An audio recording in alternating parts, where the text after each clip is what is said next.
మీ ఏం IT AI job అయితే join next it challenge. Job తెచ్చుకోండి, 5 లక్షలు తీసుకోండి.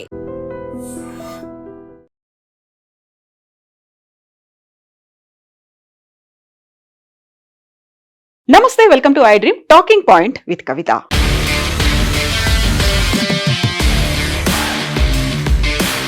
కేంద్ర ప్రభుత్వం వినియోగదారులకు దసరా దీపావళి బొనాంజాని అందజేసింది. యాక్చువల్గా దసరా అనగానే సరదాల పండుగ అనుకుంటాం, దీపావళి ఆనందాల పండుగ అనుకుంటాం. ఈ రెండు పండుగలకి సంబంధించి కేంద్ర ప్రభుత్వం ఒక కీలకమైనటువంటి ప్రకటన చేసింది.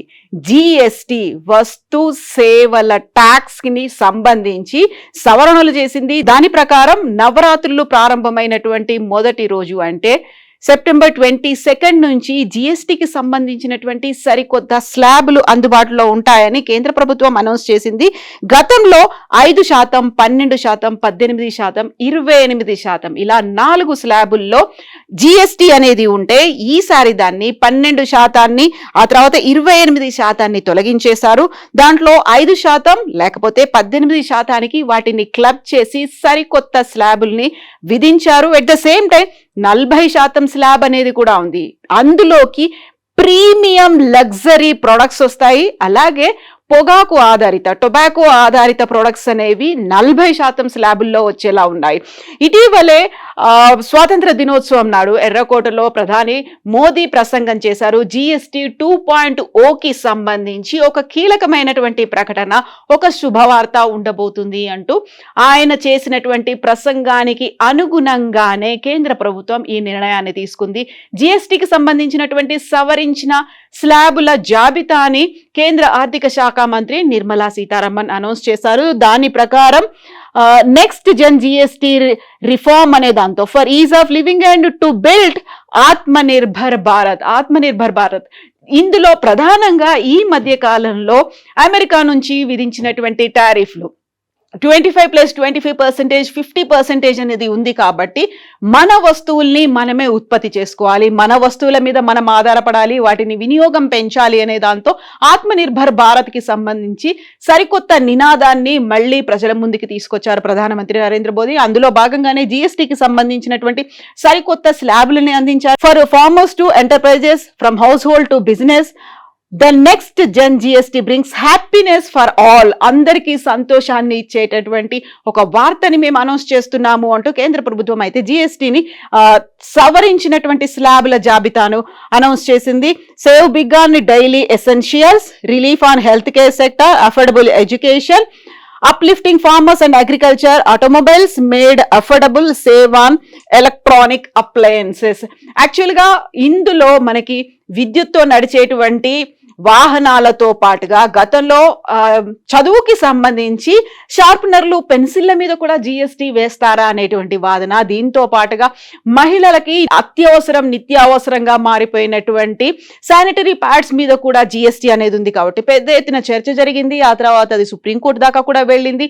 వాటన్నిటికీ సంబంధించినటువంటి వివరాలని వెల్లడిస్తూ ఈ జాబితానైతే రిలీజ్ చేశారు. ఇక జిఎస్టి కౌన్సిల్ 56వ సమావేశం తర్వాత కేంద్ర ఆర్థిక శాఖ మంత్రి నిర్మలా సీతారామన్ ఈ వివరాలని అందించారు. ఈ జిఎస్టి సరికొత్త స్లాబ్లను బట్టి చూస్తే 12% జిఎస్టి గతంలో ఉన్నటువంటి స్లాబ్ ఉన్నటువంటి 99% వస్తువులని 5% స్లాబ్లోకి మార్చారు. అదే సమయంలో 28% జిఎస్టిగా ఉన్నటువంటి గూడ్స్ లో 90%ని 18% జిఎస్టిలోకి మార్చారు. దీంతో పాటుగా అనేక వస్తువుల్లో జిఎస్టి 0% అనేది చేరుకుంది. ఈ నేపథ్యంలోనే తగ్గినటువంటి జిఎస్టితో ఒక సామాన్య మధ్యతరగతి ఎంఎస్ఎంఈలకి సంబంధించి లాభం చేకూరుతుంది. అందులో హ్యాపీనెస్ అనేది ఉంది అనేది. అయితే యాక్చువల్గా ఏ వస్తువుల మీద ఎంత తగ్గించారు, నిజంగానే ఇప్పటికిప్పుడు మనం షాప్కు వెళ్ళి కొనుక్కుంటే ఈ స్లాబ్ అనేది వర్తిస్తుందా, అదే మనం ఈ వీడియోలో చూడబోతున్నాము. యాక్చువల్గా ఆర్థిక మంత్రి నిర్మలా సీతారామన్ చెప్పిన దాన్ని బట్టి చూస్తే 12% అలాగే 28% ఉన్నటువంటి స్లాబ్స్ ని రద్దు చేశారు. 5%, 18% స్లాబుల్లో వాటిని విలీనం చేశారు. అయితే నేను చెప్పినట్టుగా లగ్జరీ అండ్ ప్రీమియం ప్రొడక్ట్స్ కి సంబంధించి అలాగే టొబాకోకి సంబంధించి 40% జిఎస్టి అయితే ఉంది. జిఎస్టి 2.0లో భాగంగా ఇది ఈ నిర్ణయాన్ని తీసుకున్నారు. ఇక మనం big on daily essentials, save big on daily essentials అంటే హెయిర్ ఆయిల్, షాంపూలు, టూత్ పేస్ట్లు, టాయిలెట్ సోప్స్, టూత్ బ్రషెస్తో పాటుగా బటర్, ఘీ, ఈ ప్రొడక్ట్స్ అన్నీ కూడా ఉన్నాయి. యాక్చువల్గా 18% నుంచి 5% అనేదేమో మనకి షాంపూలు, డైలీ హెల్త్ కేర్ కావచ్చు, లేకపోతే హెయిర్ కేర్కి సంబంధించి ఉంటే, butter, ghee, cheese and dairy స్ప్రెడ్స్కి సంబంధించి 12% 5%కి తగ్గించారు. ప్రీ ప్యాకేజ్ నమ్కిన్స్, భుజియా, మనకి యాక్చువల్గా రెడీ టు ఈట్ లాగా దొరుకుతున్నటువంటి ఫుడ్స్ మీద కూడా 12 నుంచి 5% తగ్గింది. యూటెన్సిల్స్, మనం ఇంట్లో వాడుకునేటువంటి పాత్రల మీద కూడా 12 నుంచి 5%. Feeding bottles, napkins for babies and clinical diapers 12 నుంచి 5% తగ్గింది. యాక్చువల్గా క్లినికల్ డైపర్స్ అనేది ఏదైనా హెల్త్ ప్రాబ్లమ్స్ వచ్చినప్పుడు, లేకుంటే సర్జరీస్ అయినప్పుడు యూస్ చేసేటువంటి డైపర్స్, చిన్నపిల్లలు వాడుకునేటువంటి డైపర్స్, వాటి మీద కూడా 12 నుంచి 5% తగ్గింది. స్వింగ్ మిషన్స్ అండ్ పార్ట్స్, కుట్టు మిషన్లకి సంబంధించి కూడా దాని స్లాబ్ను కూడా తగ్గించారు. 12 నుంచి 5% వచ్చింది. ఇక ఐటమ్స్ కి సంబంధించి individual health and life insurance కి సంబంధించి 18 నుంచి 0 GSTలోకి చేర్చారు. అంటే అది 18% లాభంగా ఉండబోతోంది. థర్మోమీటర్, మనకి బేసిక్ గా ప్రతి ఇంట్లో ఉండేటువంటి థర్మోమీటర్ కూడా 18% ఉండేది, 5%కి వచ్చింది. మెడికల్ గ్రేడ్ ఆక్సిజన్లు, మన గతంలో ఆక్సిజన్ సిలిండర్లకు సంబంధించి వీటన్నిటి వార్తలు చూసాము, దాని మీద కూడా 12 నుంచి 5% అయింది. All diagnostics kits and reagents, దీంట్లో కూడా మనకు అప్పటికప్పుడు ఇంట్లో కూడా టెస్ట్ చేసుకునేలా ఉండేటువంటి కొన్ని మెడికల్ కిట్లు ఉన్నాయి, వాటికి సంబంధించి 12 నుంచి 5% తగ్గింది. గ్లూకోమీటర్ అండ్ టెస్ట్ స్ట్రిప్స్, అలాగే కరెక్టివ్ స్పెక్టకిల్స్, కళ్ళద్దాలు, వీటి మీద కూడా 12 నుంచి 5% తగ్గింది. ఇక అఫోర్డబుల్ ఎడ్యుకేషన్ అంటే ఐటమ్స్ కి సంబంధించి maps, charts and globes and pencils, sharpeners, crayons and pastels, exercise books and notebooks, eraser. ఇంతకుముందు నేను చెప్పినట్టుగా చిన్న పిల్లలు చదువు కోసం వాడేటువంటి పెన్సిళ్ళు, ఎరేజర్ల మీద కూడా GST అనేది భారీగా ఉంది అని మనం వార్తలు చూసాం. ఒక నిరసన కూడా వచ్చింది. దాంట్లో 12 నుంచి 0% చేశారు. ఇక ఎరేజర్లకు సంబంధించి 5% ఉన్నటువంటి స్లాబ్ను కూడా 0% అనేది చేశారు. నిల్ ఉంది. సో ఆ ప్రొటెస్ట్ల నుంచి కొంచెం వెనక్కి తగ్గింది. ఇది అందరికీ అందుబాటులోగా ఉండేలా తీసుకున్నటువంటి చర్యగా చెప్పొచ్చు. ఇక ఫార్మర్స్ అండ్ అగ్రికల్చర్స్ కి సంబంధించి ట్రాక్టర్ టైర్స్ అండ్ పార్ట్స్ 18 నుంచి 5%, ట్రాక్టర్స్ కి 12 నుంచి 5%, స్పెసిఫైడ్ బయోపెస్టిసైడ్స్, మైక్రో న్యూట్రియంట్స్ 12 నుంచి 5%కి, drip irrigation system and sprinklers 12 నుంచి 5%, agriculture, horticulture, forestry, machines for soil preparation, cultivation, harvesting and threshing 12 నుంచి 5%. ఇక్కడ ఉన్నటువంటి మన అగ్రికల్చర్ సిస్టమ్కి కూడా దోహదం చేసేలా, అందుకే ఫార్మర్స్ టు ఎంటర్ప్రైజెస్ అందరికీ ఒక సంతోషకరమైనటువంటి వార్తను అందిస్తున్నామని కేంద్ర ప్రభుత్వం చెప్పినట్టుగా అగ్రికల్చర్లో కూడా తగ్గినటువంటి స్లాబ్స్ని మనం చూసాం. ఇక ఆటోమొబైల్స్ మేడ్ అఫోర్డబుల్, ఇక్కడ కూడా petrol and petrol hybrid, LPG, CNG కార్స్కి సంబంధించి 28 నుంచి 18%, diesel and diesel hybrid cars 28 నుంచి 18%, 3 వీల్డ్ వెహికల్స్ 28 నుంచి 18%, అంటే ఆటోలకి సంబంధించి. మోటార్ సైకిల్స్ అంటే 350cc అండ్ బిలో ఉంటే 28% నుంచి 18%, motor vehicles for transport of goods 28 నుంచి 18%కి తగ్గించారు. ఇక ఇప్పుడు మనం ఎలక్ట్రానిక్ అప్లయన్సెస్కి సంబంధించి చూస్తే ఎయిర్ కండిషన్స్ 28% నుంచి 18%కి తగ్గుతున్నాయి. Televisions above 32 inches including LED and LCD TVs 28 నుంచి 18% తగ్గుతున్నాయి. మానిటర్స్ అండ్ ప్రొజెక్టర్స్ కూడా 28 నుంచి 18%కి, డిష్ వాషింగ్ మెషిన్స్ కూడా 28 నుంచి 18%కి అనేది అయితే తగ్గుతున్నాయి. ఇక ఒక ప్రీమియం లగ్జరీ బ్రాండ్స్ ఏవైతే ఉన్నాయో వాటి ధరను పెంచుతున్నారు. ఎవరైతే ధనవంతులు ఉన్నారో, ఎవరైతే అఫోర్డబుల్గా మాకు ప్రాబ్లం లేదు ఎంత GST అయినా మేము కొనుక్కుంటాము అనుకునే వాళ్ళకి మాత్రం 28 నుంచి 40% అది పెరిగింది. మిగతా వాళ్ళకి మాత్రం అందరికీ ఆమోదయోగ్యంగా ఉండేలా, అందరూ దానికి వెల్కమ్ చెప్పేలా ఉండేటువంటి సాధారణ మధ్యతరగతి, దిగువ మధ్యతరగతి కుటుంబాలకు సంబంధించినటువంటి GSTని అయితే తగ్గించారు. అయితే ఈ GST సరికొత్త స్లాబ్స్లని అనౌన్స్ చేసిన తర్వాత స్టాక్ అనేది అక్కడ సూపర్ మార్కెట్లలోనో, షాపుల్లోనో, స్టోర్స్లోనో ఉన్నప్పుడు మనం కొనుక్కోవడానికి వెళ్తే ఈ పాత ధరలు ఉంటాయా, లేకుంటే సవరించినటువంటి కొత్త స్లాబ్స్లో నిర్ణయించినటువంటి ధరలు ఉంటాయా అనే దాన్ని బట్టి నిర్మలా సీతారామన్ ఆ క్లారిటీ కూడా ఇచ్చారు. నిజంగా చౌకగా మారతాయా, ఏవి కాస్ట్లీ అవుతున్నాయి అనే దాని మీద GST కటింగ్ ప్రయోజనాలు వెంటనే అమల్లోకి వస్తాయి. అంటే నవరాత్రి మొదలైనటువంటి ఫస్ట్ డే నుంచే ఇవన్నీ అమల్లోకి వస్తాయి. ఈ సవరించినటువంటి స్లాబ్స్ను కంపెనీలు కూడా అప్గ్రేడ్ చేసుకోవాల్సినటువంటి అవసరం ఉంది అని.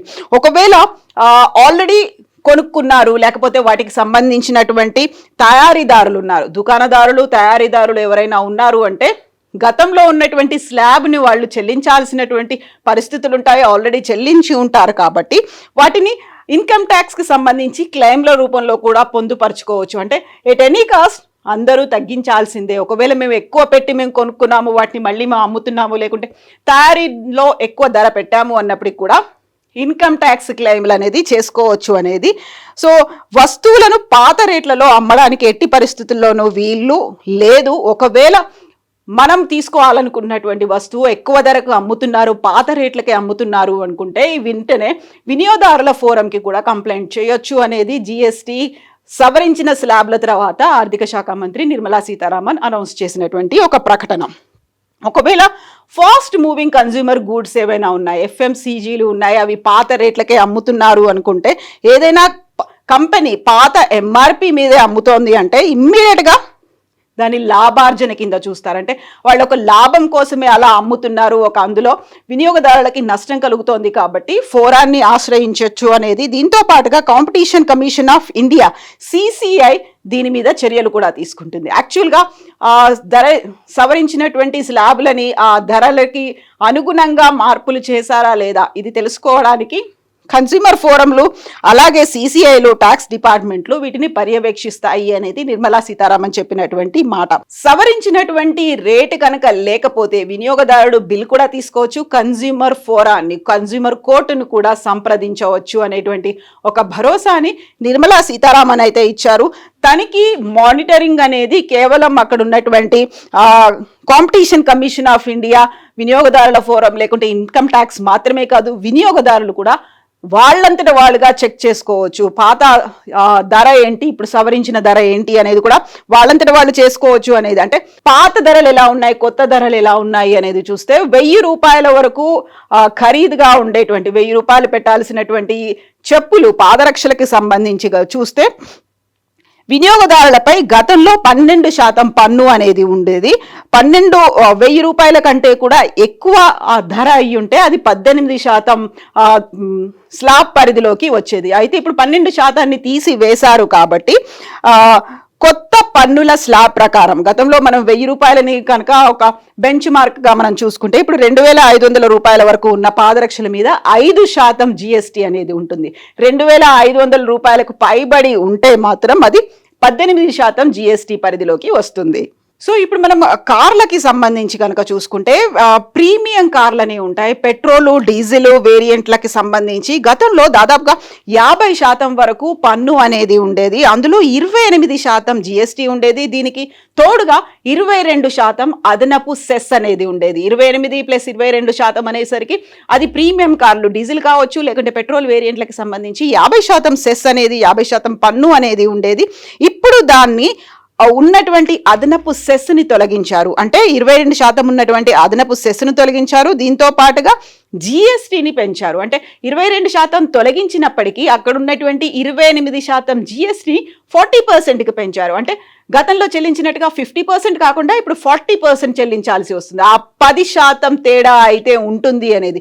మామూలుగా అయితే ఉన్నటువంటి లెక్కల్ని బట్టి చూస్తే అయితే అది 5% ఉంది, 18% మాత్రమే ఉన్నప్పటికీ ఈ లగ్జరీ బ్రాండెడ్ ప్రీమియం కార్లకి సంబంధించి మాత్రం 40% ఉంటుంది. ఇప్పటి వరకు ప్రీమియం కార్లపై 28% జిఎస్టీ వసూలు చేస్తే అది 40%కి అవుతుంది. ఈ లెక్కన ప్రతి ప్రీమియం కార్ని కొన్నటువంటి వినియోగదారుడికి 40% అయితే 10% అయితే పన్ను మిగులు లభిస్తుంది అనేటువంటి లెక్కలైతే ఉన్నాయి.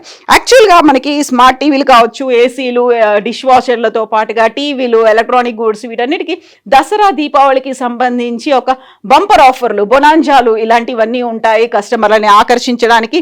ఇప్పుడు అలాంటి పనినే కేంద్ర ప్రభుత్వం చేసింది అనేటువంటి అనాలిసిస్లు అయితే వినిపిస్తున్నాయి. సర్వత్రా అయితే దీనికి సంబంధించి ఒక బెస్ట్ డీల్ ఆఫర్స్ గా చెప్తుంటారు. ఈ కామర్స్ అంటే ఆన్లైన్ పోర్టల్స్ లో కూడా ఫ్లిప్కార్ట్ కావచ్చు, అమెజాన్ కావచ్చు, ఇలాంటి వాటిలో కూడా ఆఫర్స్ అనేవి ఉంటాయి. కాబట్టి దానికి తగ్గట్టుగానే కేంద్ర ప్రభుత్వం కూడా తను ఇచ్చినటువంటి ఒక హామీని బేస్ చేసుకొని ఇచ్చింది అనేది. ఒకవేళ ఇందులో కనుక తేడాలు ఏమైనా ఉన్నాయి, సవరించినటువంటి స్లాబులకి అనుగుణంగా రేట్లు లేవు అనుకుంటే వినియోగదారులు కూడా అలర్ట్ గా ఉండొచ్చు, చెక్ చేసుకోవచ్చు, కంప్లైంట్స్ చేయొచ్చు, వినియోగదారుల ఫోరంకి వెళ్ళొచ్చు. అక్కడ ఆ షాపులో అధిక ధరకు అమ్ముతున్నటువంటి దుకాణదారుడు కావచ్చు, సూపర్ మార్కెట్ కావచ్చు, ఎక్కడైనా వాళ్ళ మీద కూడా కేసు పెట్టొచ్చు.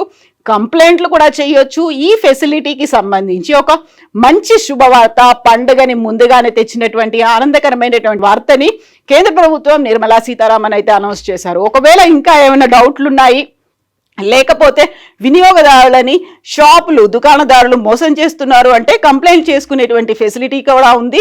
నిఘాకి సంబంధించి లేకపోతే ఒక విజిలెన్స్, నిజంగానే తేడాలు ఉన్నాయి, వాళ్ళు అప్గ్రేడ్ చేసుకోలేదు అనుకుంటే కంప్లైంట్ చేయొచ్చు. ఇది కేవలం ప్రభుత్వ బాధ్యత కాదు, కన్జ్యూమర్స్గా, వినియోగదారులుగా మీ మీద కూడా మన మీద కూడా బాధ్యత ఉంటుంది అనేది కేంద్ర ప్రభుత్వం ఇచ్చినటువంటి శుభవార్త.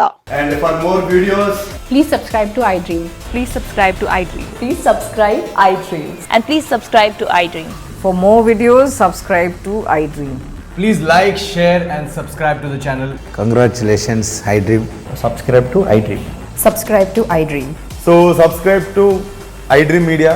iDream की iDream team अंदर की huge congratulations. Please subscribe iDream Media. Please subscribe to iDream. Subscribe iDream. Please subscribe to iDream. iDream అంటే నా కళల ఛానల్ను సబ్స్క్రైబ్ చేసుకున్న నోరు తిరుగుతలేదు, మీరైతే గంట గుర్తు కొట్టండి. For more such videos, please subscribe to iDream. Subscribe to iDream. Please subscribe to iDream. Please subscribe iDream Media. Please do subscribe to iDream. Please subscribe to iDream Media. For best entertainment and information, please subscribe iDream. And don't forget to subscribe to iDream.